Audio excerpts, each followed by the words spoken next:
एक अमीर इंसान है, क्या वो अपने बच्चे से ऐसा कहता होगा कि नौकरी करके कैसे पैसा कमा सकते हैं, तुम ये वाली डिग्री कर लो फिर नौकरी कर लेना? नहीं, वो ऐसा कभी नहीं कहता। अब इसका मतलब ये नहीं है, कुछ लोग कहेंगे क्योंकि उनके पास खुद का बिजनेस होता है तो वो लोग सोचते हैं कि मेरे बनने के बाद मेरा ये बिजनेस बच्चों का हो जाएगा, इसलिए वो ऐसा नहीं बोलते। बहुत गलत बात है। मैं आपको बताऊं, वो हमेशा ये सोचते हैं कि मैंने बिजनेस किया तो ये बिजनेस कैसे कर सकता है जिससे कि वो ज़्यादा पैसे कमाए। मगर एक मिडिल क्लास फैमिली में कैसे बात होती है, हम मिडिल क्लास वाले हैं, हम ज़्यादा लंबी सोच नहीं रखते, हमारी यही सोच है या हमारे लिए पैसा कमाने का एकमात्र तरीका 9 से 5 की जॉब है। मैं आपको बताऊं, ये बहुत गलत थिंकिंग है।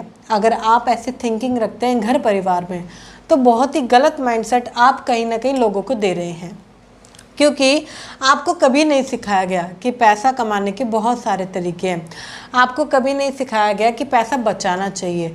कम्युनिकेशन स्किल कभी नहीं सिखाई गई। पैसा बचाना, कमाना, सही जगह लगाना आपको कभी नहीं सिखाया गया। इसलिए आप कहीं ना कहीं वो सारी प्रॉब्लम फेस करते आ रहे हैं। ये इन फ्यूचर आप गरीबी की तरफ चले जा रहे हैं। बहुत सारे लोग क्या करते हैं, मेरा एक बहुत अच्छा दोस्त था, वो 25,000 की 35,000 की जॉब करता था, मतलब कि 25,000 रुपये करंट में थे, बट वो इंसेंटिव लगाकर 35,000 रुपये कमा लिया करता था। उसकी बहन की शादी आई तो उसने क्या सोचा, कभी फैमिली में पैसा नहीं जोड़ा बहन की शादी के लिए, कभी भी कोई ऐसी फ्यूचर प्लानिंग नहीं हुई जिससे कि बहन की शादी हो सके, राइट। बट क्या हुआ, सारा खर्चा उसके ऊपर आ गया। तो उसने लिया सबसे पहले 8 लाख रुपए का लोन। उस समय पर कहीं ना कहीं फैमिली वालों ने मांगे कि 5 लाख रुपए तो हमें कैश में चाहिए, बाकी सोना चाहिए, ऐसी शादी होनी चाहिए।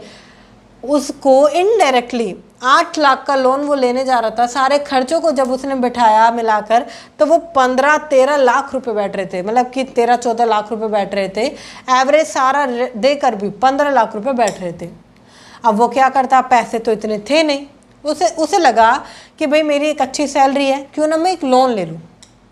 उसने कैसे ना कैसे करके लोन को अपने ऊपर फाइनल कराया, लोन ले लिया 15 लाख रुपए का। शादी अच्छी गई, घर वालों को पैसा चाहिए था उसके लिए, सब कुछ अच्छा गया। वहाँ पर जो दहेज मांगा गया था वो पैसा भी दे दिया गया, सब अच्छा गया। बट अब क्या हुआ, उसको हमेशा एक इंस्टॉलमेंट पे करनी पड़ेगी। वो इंस्टॉलमेंट 8 से 10,000 रुपये की मंथली उसके सर पे बंध गई, और वो भी 1-2 सालों के नहीं ली, कई सालों के लिए। जिस वजह से उसे जहाँ वो रहता था वो शिफ्ट करना पड़ा, क्योंकि वो बाहर कमाने के लिए एक अच्छी जगह रहता था अपनी कंफर्टेबल को सारी चीज़ों को देखते हुए। बट उसको ज़्यादा पैसे इंस्टॉलमेंट में पे करने थे तो उसने रेंट कम कर दिया, उसने ग्रोसरी में सामान कम कर दिया, उसने अपनी लग्जरी कम कर दी, बहुत सारी चीज़ें उसने कम कर दी। फिर वो पे करना 1 साल बाद भी भारी पड़ रहा था, क्योंकि वो अमाउंट बहुत ज़्यादा थी, सैलरी बहुत कम थी, घर भी पैसा भेजना होता था, खुद भी रहना होता था, और इंस्टॉलमेंट भी देनी पड़ती थी। मुझे पता है कि कैसे कैसे उसने कंडीशन को सरवाइव किया। कहीं ना कहीं जब उसकी शादी हुई, उन्होंने नॉर्मल शादी करी मेरे फ्रेंड ने, जिसमें कि उन्हें बड़ी शादी करने का खर्चा नहीं आया, नॉर्मल शादी करी। तो उनकी वाइफ ने कहा मैं भी कमाऊंगी, मैं भी आपको सपोर्ट करूंगी इसको पे करने में। उन्होंने उनको सपोर्ट किया तो वो जो कर्जा था वो 3 से 4 साल में पूरा हो गया। मगर एक चीज़ समझिए, अगर कोई उन्हें सही टाइम पर गाइड करता कि प्लीज़ इतना बड़ा लोन मत लीजिए, या सही टाइम पर गाइड किया जाता कि आपको अगर इन फ्यूचर अच्छी शादी करनी है तो प्लीज़ इतना पैसा जोड़ लीजिए। शादी बड़ी करना कोई बुरी बात नहीं है, मगर बैकअप प्लान करना बहुत ज़रूरी है। आपको एक अच्छी सिक्योरिटी प्लान करना बहुत ज़रूरी है। आपको समझने की ज़रूरत है कि अगर आपको महंगी बड़ी शादी करनी है तो लोन पर मत कीजिए। बहुत सारे लोग लोन ले लेते हैं, लोन की सही जानकारी ना होने की वजह से वो लोग बहुत जल्दी लोन ले लेते हैं। जैसे कि एक फेमस हो गया है आज, जो लोग अभी नए नए जॉब पर लगे हैं, 20 साल की उनकी एज है, 20 साल की एज में क्या किया उन्होंने, लोन लेना स्टार्ट कर दिया। हाँ, अभी मैं नया नया कमाने लगा हूँ, मैं रेंट पर रहूँगा नहीं, मुझे अपना घर चाहिए। होम लोन ले लिया। मैं ट्रैवल पैदल करूँगा नहीं, मैं कार लोन ले लेता हूँ। अरे मुझे और भी खर्चे करने पड़ते हैं, कमाई कम पड़ जाती है, क्यों ना मैं क्रेडिट कार्ड ले लूँ। इस तरीके से जब आप लोन को बढ़ाते चले जाते हो, क्या ये सही तरीका है? मगर कभी भी फाइनेंशियल प्लानिंग करनी सिखाई नहीं गई, इसलिए लोगों को लगता है ये बहुत आसान है। मैं आपको बताऊं, ज़्यादा पैसे कमाकर आप सुकून पा सकते हैं, ज़िंदगी बहुत अच्छी हो सकती है, जो आप चाहते हैं वो सारी चीज़ें अचीव कर सकते हैं। मगर अगर आपके ऊपर लोन है तो ये कभी भी पूरी होगी ही नहीं। आप हमेशा प्रॉब्लम फेस करेंगे, अरे अभी उसके पैसे देने हैं, अभी उसके पैसे देने हैं, बहुत टेंशन है, पैसा दिया ही नहीं जाता है। मैं बताऊं ऐसा क्यों? क्योंकि आपने कर्ज ले लिया है, आपने फाइनेंस को मैनेज नहीं करा। बहुत सारे लोग अपना रिटायरमेंट प्लान नहीं करते। एक चीज़ समझिए, आज आपने रिटायरमेंट प्लान नहीं करी, आपने आने वाला कल अपना प्लान नहीं करा। आप निर्भर हैं बच्चों पर, बच्चों का अच्छा पढ़ाना है, अच्छे कपड़े देने हैं, सब कुछ अच्छा करना है, क्योंकि कल को ये हमें संभालेंगे, कल को ये हमारे सारे खर्चे पूरे करेंगे। रियलिटी से सामने करने की एक आदत डाल लीजिए। बहुत सारी आप वीडियोस देखते हैं, बहुत सारी मूवी देखते हैं, बहुत सारे सीरियल्स आप देखते हैं, बहुत सारी कहानी आप सुनते हैं, फ्रेंड सर्कल में सुनते हैं, रिलेटिव्स में सुनते हैं, और आए बात तो ऐसी सुनने को मिलती है आपको। आपने कब सुना कि बहुत से ऐसे बच्चे हैं जो पेरेंट्स को अच्छा रख रहे हैं? आपने अक्सर ऐसा सुना होगा कि उसे घर से निकाल दिया, खर्चे को पैसे नहीं मिलते हैं, अच्छी तरह वो रह नहीं पाते हैं, फ्यूचर प्लान नहीं कर पाते हैं, बहुत सारी चीज़ें जो नहीं हो पाती है, कहीं बाहर घूमने नहीं जा पाते हैं। क्यों? एक ही कारण है, क्योंकि जो पर्सन है उसने कभी भी रिटायरमेंट प्लान नहीं करा, जिसके कारण उसने कभी भी रिटायरमेंट प्लान ना करने की वजह से डिपेंड है बच्चों पर।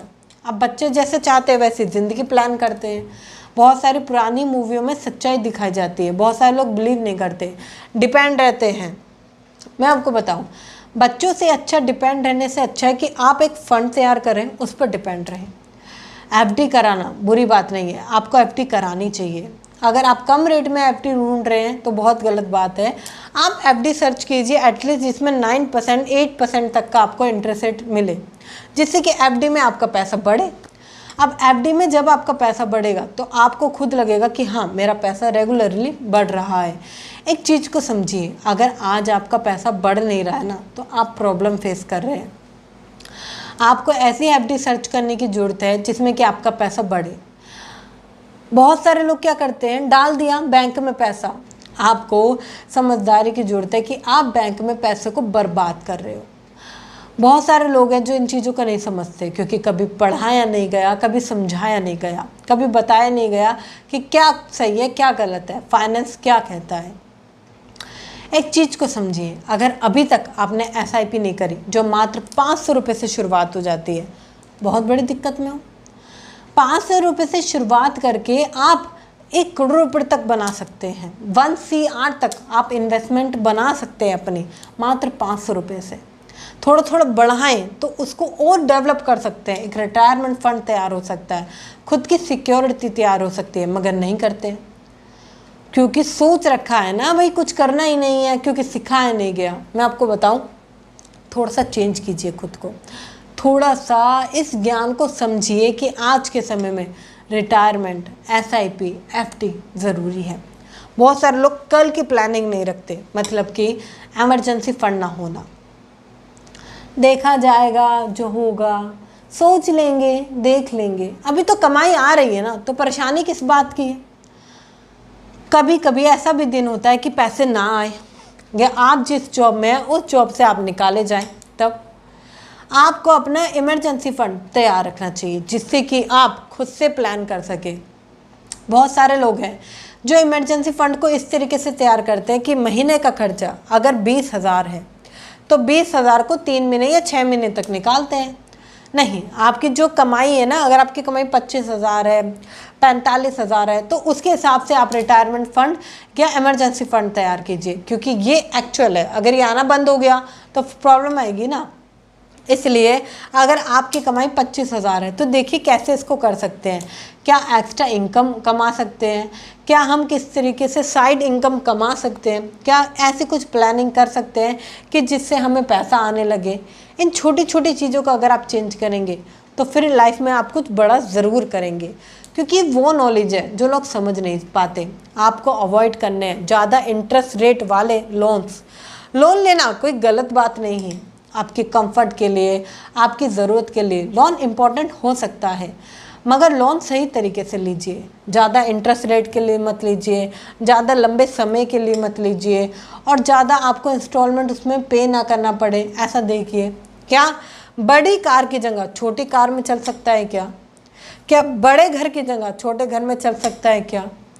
आपकी जो कमाई है वो थोड़ी बढ़ सकती है क्या? क्या आप एक्स्ट्रा कमा सकते हैं? ये देखने की ज़रूरत है। मैं आपको बताऊं, अगर अभी तक आपने खुद के लिए प्लानिंग नहीं करी है, अभी तक आपने खुद के लिए सिक्योरिटी प्लान नहीं करी है, तो बहुत बड़ी प्रॉब्लम में आप आने वाले हैं। बहुत सारे लोग हैं जो इन चीज़ों को सोचते नहीं हैं। बहुत सारे लोग हैं जो सेविंग से कतराते हैं, सेविंग नहीं करते। उन्हें लगता है कि मैम मेरा तो 15,000 रुपये ही आता है, मैं कहाँ से सेव करूँ?